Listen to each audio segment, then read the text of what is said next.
враговете си в трофеи. Законите му са като изсечени в камък. Строги, непреклонни, непоклатими. Това е хан Крум. В началото на 9 век България е застрашена. Навсякъде дебнат врагове. Византия подготвя нова атака. Аварите връхлитат като вълци, а западните земи са неспокойни. Враговете ни мислят, че сме разединени, че сме лесна плячка, но не знаят, че България има нов владетел, който е готов да жертва всичко в името на държавата. Той не вярва в защитата, не разчита на крепости и дебели стени. Неговото оръжие е нападението. Първият му удар пада върху аварите. Техните градове горят, царството им се разпада, а народът им престава да съществува. България поглъща техните земи, техните съкровища, техните крепости. Един враг е унищожен, но това е само началото. Следващият му противник е самата Византийска империя, най-могъщата сила в света. Император Никифор I е самоуверен и безразсъден. Той събира огромна армия и преминава Дунав. Пътят му е белязан с кръв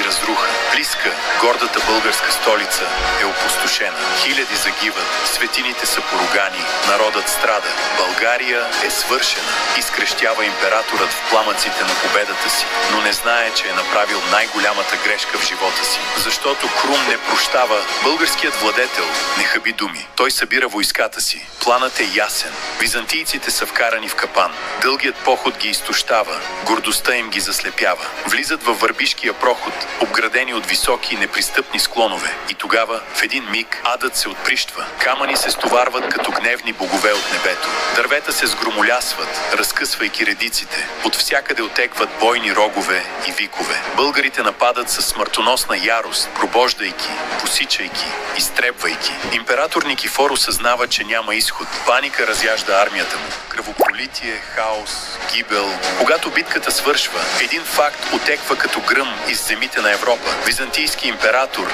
е убит в бой. Никой преди него не е загивал така. Повален не от заговорници в двореца, а от вражески меч. Никифор е мъртъв, а главата му, тя се превръща в легенда. Ханът не просто побеждава, той отправя послание към света. Черепът на императора е обкован в сребро и превърнат в чаша, от която Крум пие на триумфалния пир. Всяка капка вино, излята в нея, е предупреждение към всички врагове на България. Така завършват онези, които ни предават. Крум не е само воин. Той знае, че победата в битките не е достатъчна. България трябва да бъде силна отвътре. Ханът създава първите писани закони, които слагат край на хаоса. Кражбите, измамите, корупцията.